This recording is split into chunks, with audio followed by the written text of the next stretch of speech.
ओम शांति। आज 18 मई 2026 के बाबा के अनमोल मधुर महावाक्य सुनेंगे। आज के बाबा की मुरली है फैमिली। बाबा कहे, तुम बच्चे एक ईश्वरीय परिवार के हो।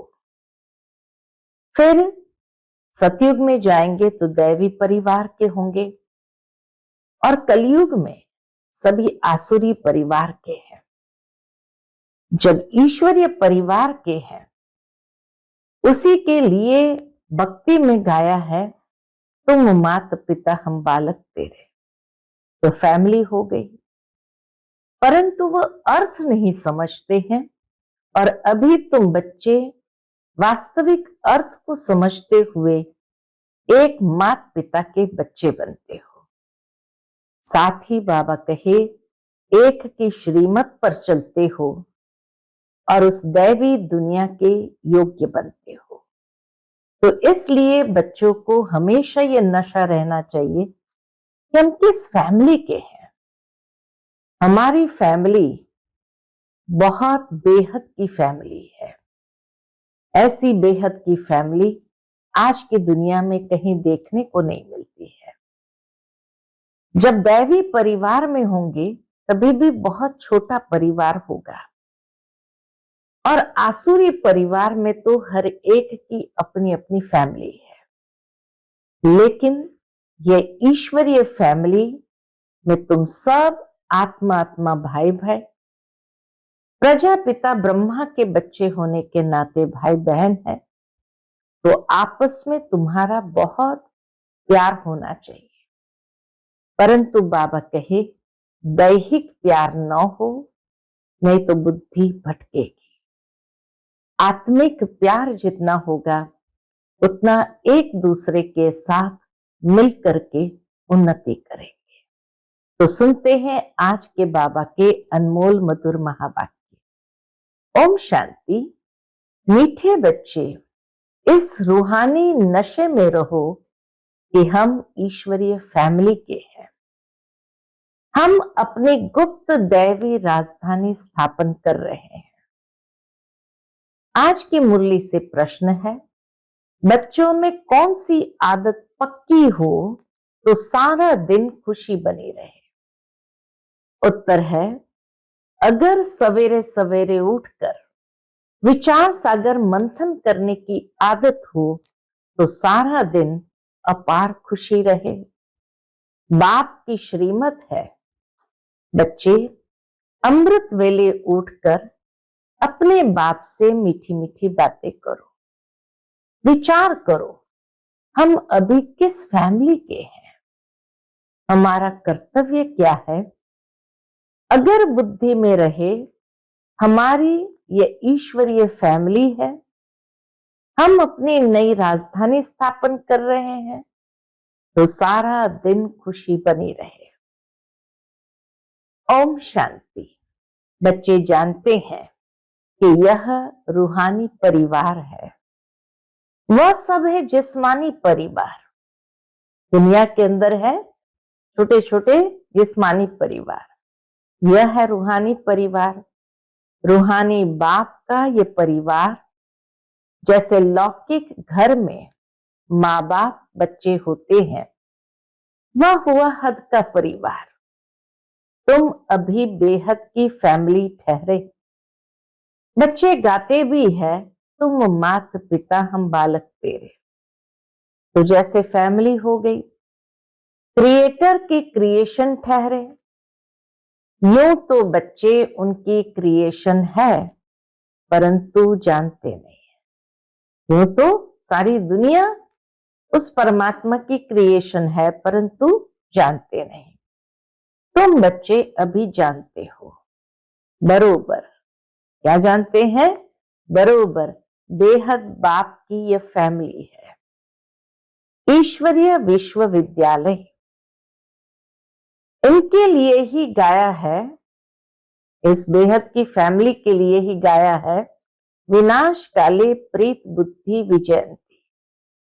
ऐसी फैमिली कभी गीता में नहीं गाई हुई है। तुम ईश्वरीय फैमिली गुप्त दैवी राजधानी स्थापन कर रहे हो, किसको भी पता नहीं पड़ता। तुमको नशा है। जो जो बाप को याद करेंगे उनको नशा रहेगा। जो बाबा को याद करेंगे उन्हों को इस फैमिली का नशा रहेगा।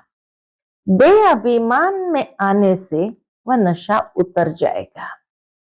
ये ईश्वरीय फैमिली है, ये नशा रहना चाहिए। बाबा कहते लेकिन देह अभिमान में आ गए तो नशा उतर जाएगा। हमको घर जाना है, फिर दैवी राजधानी में आएंगे, वहां है दैवी फैमिली, वो है आसुरी फैमिली, और यह है तुम्हारी ईश्वरीय फैमिली। रूहानी बाप दादा के बच्चे बहन भाई है। बस यह है रूहानी प्रवृत्ति मार्ग। सतयुग में ईश्वरीय फैमिली नहीं कहेंगे, वहां दैवी फैमिली हो जाती है। ये ईश्वरीय फैमिली बड़ी जबरदस्त है। तुम जानते हो अभी हम ईश्वरीय फैमिली दैवी राज्य स्थापन कर रहे हैं। हमारा कर्तव्य है कि हम दैवी राज्य स्थापन करें। ऐसे ऐसे अपने साथ बातें करते विचार सागर मंथन करना चाहिए।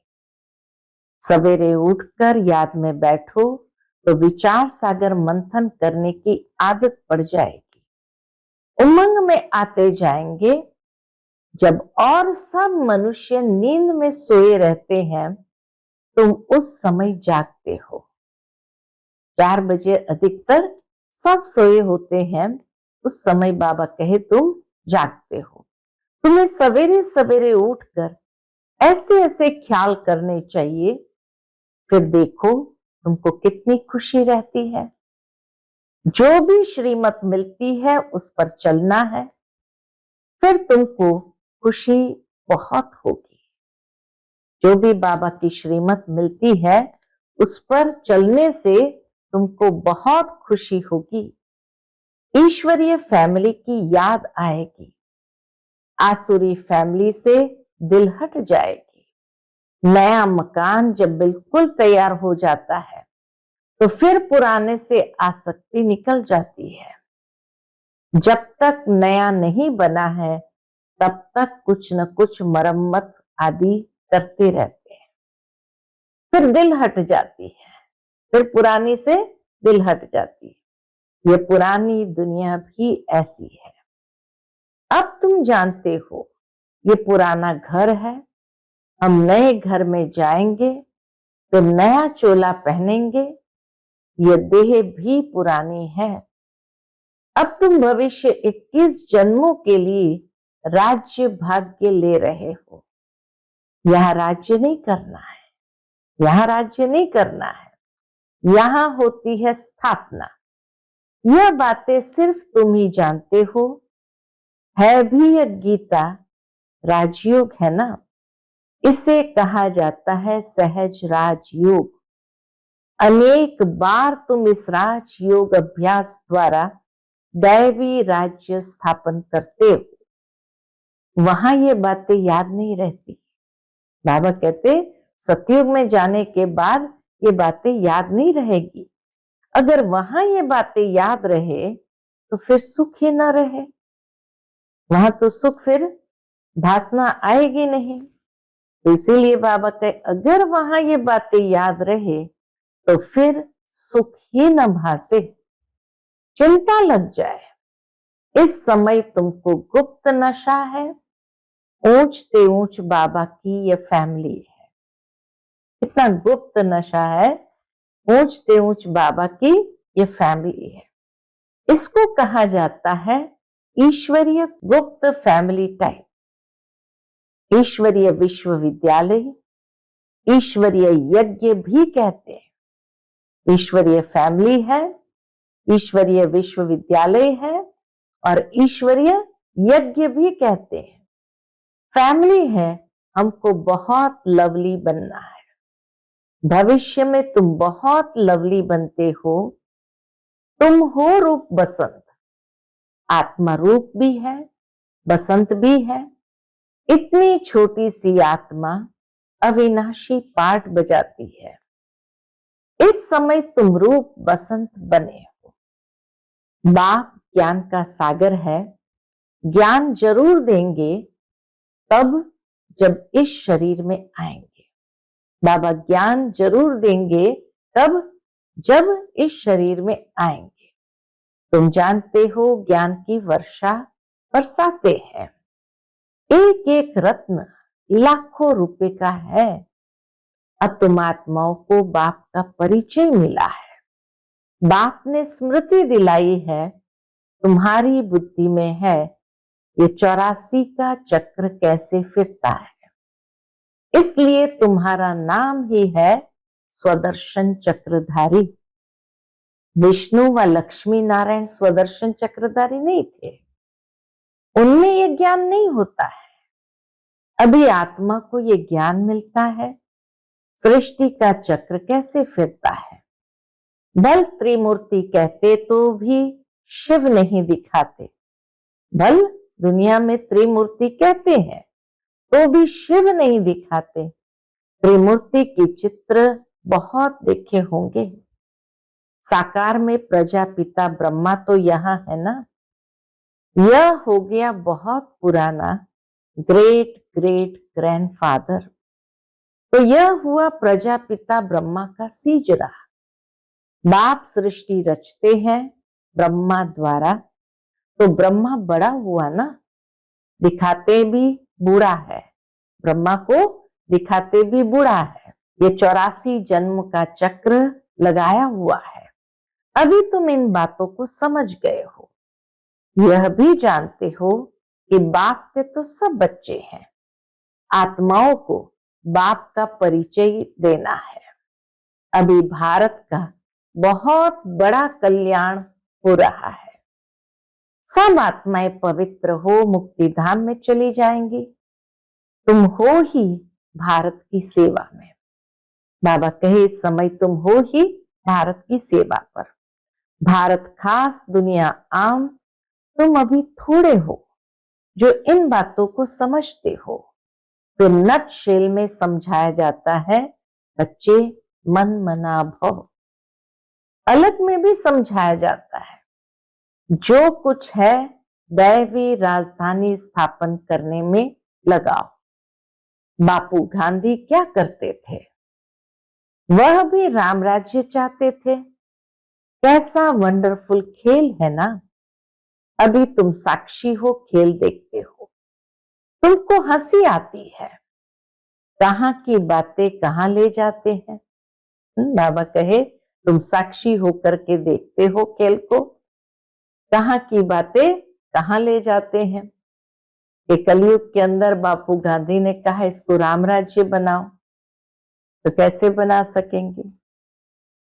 बाप कहते हैं ड्रामा अनुसार दुनिया की गति बुरी हो गई है, फिर बाप आकर सदगति करते हैं। तुम बच्चों को नशा चढ़ा है, वह है सारे वर्ल्ड के निराकार बापूजी। ये ब्रह्मा भी किसका बच्चा है? शिव बाबा का। वह किसका बच्चा? बाबा कहते हैं ब्रह्मा किसका बच्चा? शिव बाबा का। शिव बाबा वह किसका बच्चा? तो ये माताएं कहती है शिव बाबा हमारा बच्चा। कितना सुंदर संगम युग की न्यारी निराली बातें हैं। तो शिव बाबा के लिए माताएं कहती है शिव बाबा हमारा बच्चा। यह है शिव बाबा का खेल पाल। बाकी ध्यान दीदार में तो माया की बहुत प्रवेशता होती है। यह जो कहते हैं हमारे में शिव बाबा आते हैं, शिव बाबा ये बोलते हैं, ये सब भूत की प्रवेशता है। कितने समय पहले बाबा ने हमारे ध्यान खिंचवाया था कि अगर कोई कहता भी है कि हमारे में शिव बाबा आते हैं, तो बाबा ने कहा ये सब भूत की प्रवेशता है। तुम बच्चों को खबरदार रहना है। ये भूत की बीमारी ऐसी है जो दोनों जहां से उड़ा देती है। न इधर के रहे न उधर के रहे। ये कभी भी ख्याल नहीं आना चाहिए कि हम साक्षात्कार करें। ये सब भक्ति के ख्यालात है।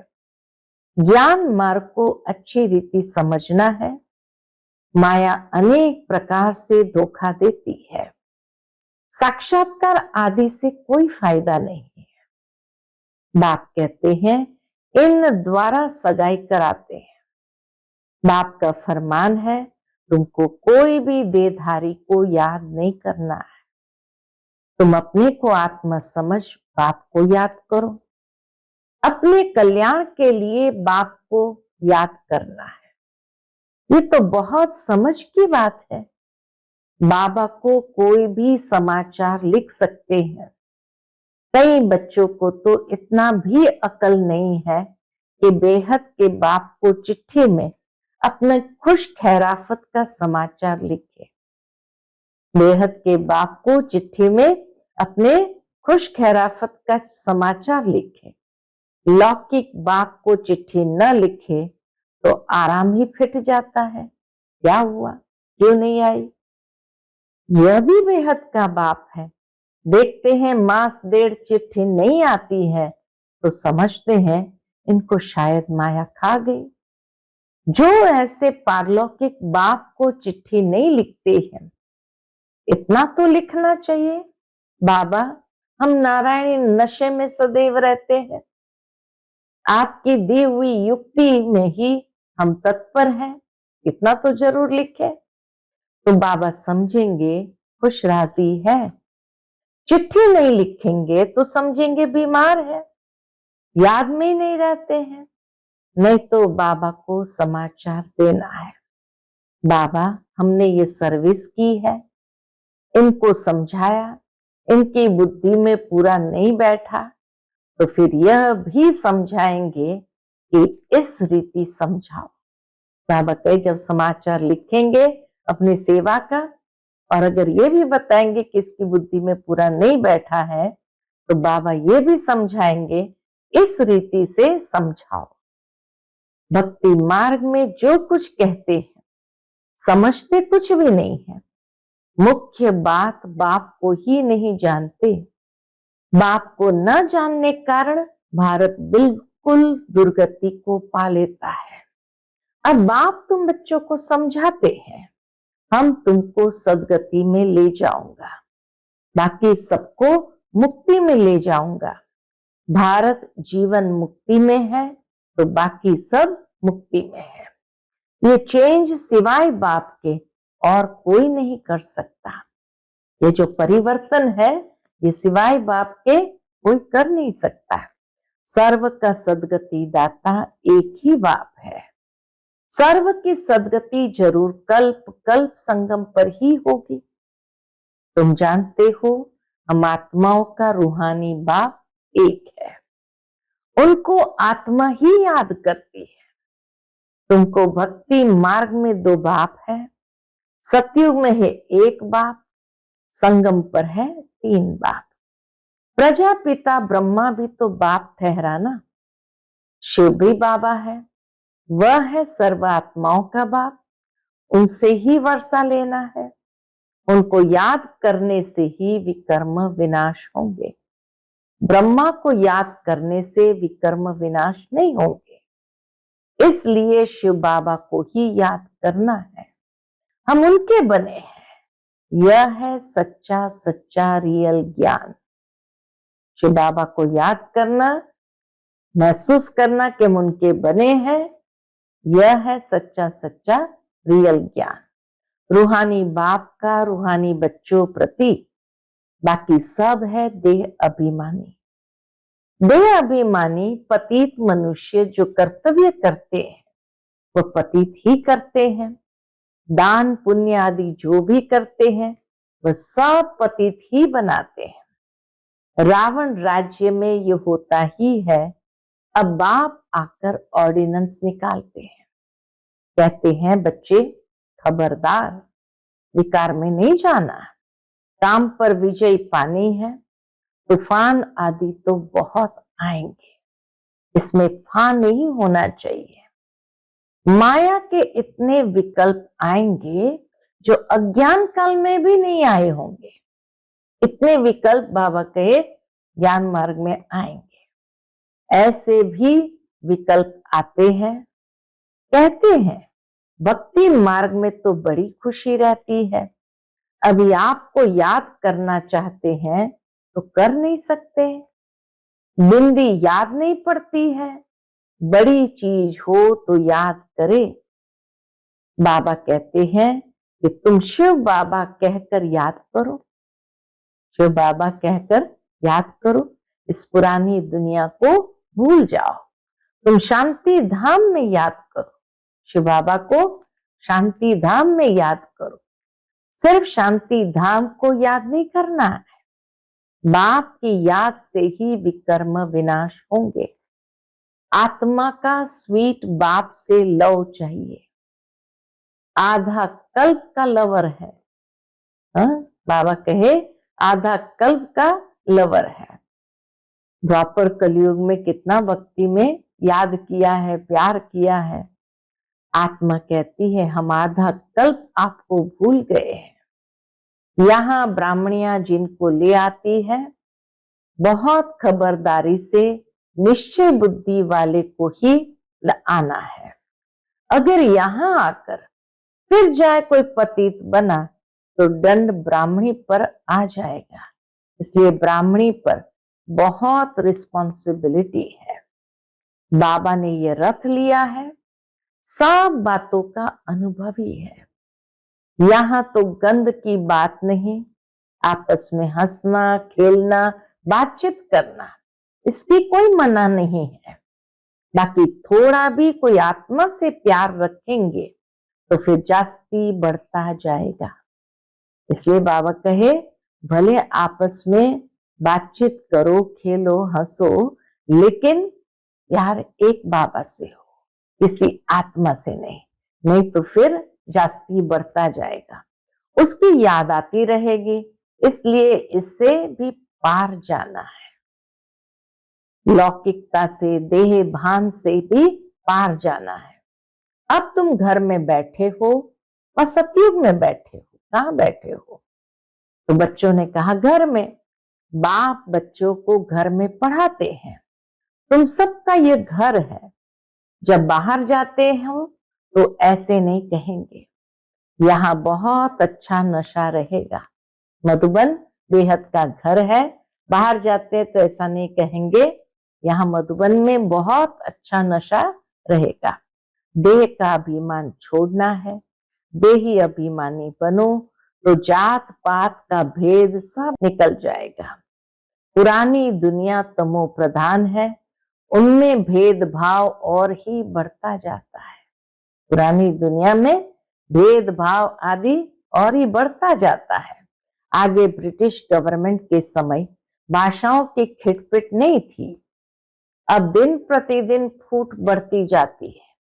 फिर सतयुग में एक ही भाषा होगी, कोई भेदभाव नहीं होगा। अच्छा, मीठे मीठे सिकिलते बच्चों प्रति माता पिता बाप दादा का याद प्यार और गुड मॉर्निंग। रूहानी बाप की रूहानी बच्चों को नमस्ते। हम सब रूहानी बच्चों की रूहानी माता पिता बाप दादा को याद प्यार, गुड मॉर्निंग और नमस्ते नमस्ते। शुक्रिया बाबा, शुक्रिया। आज की मुरली से धारणा के लिए मुख्य सार है। पहली पॉइंट, किसी भी देहधारी की याद न आए, इसके लिए किसी से भी प्यार नहीं करना है, इससे भी पार जाना है, बेभान से भी पार जाना है। बहुत खबरदारी रखनी है, माया के विकल्पों से घबराना नहीं है, विजयी बनना है।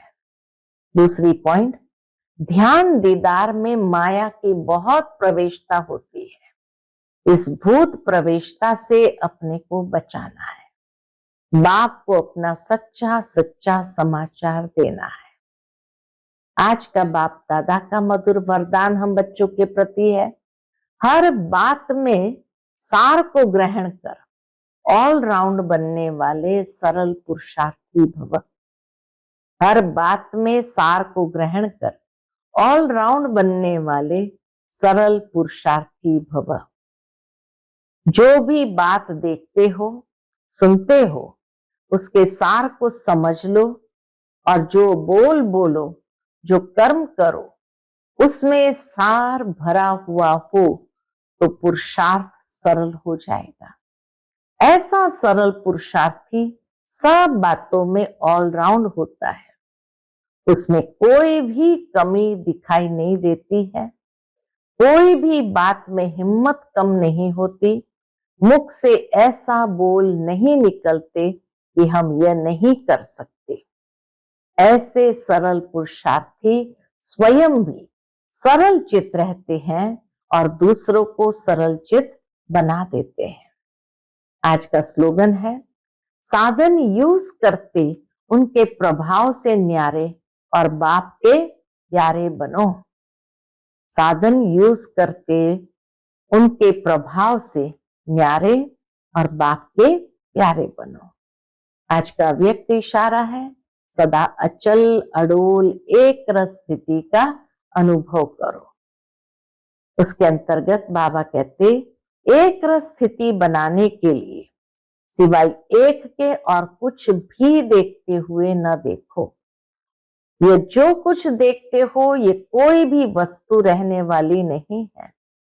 तो एक रस स्थिरियम तब रह सकेंगे जब कोई भी दृश्य देखते क्यों क्या की उत्पत्ति न हो।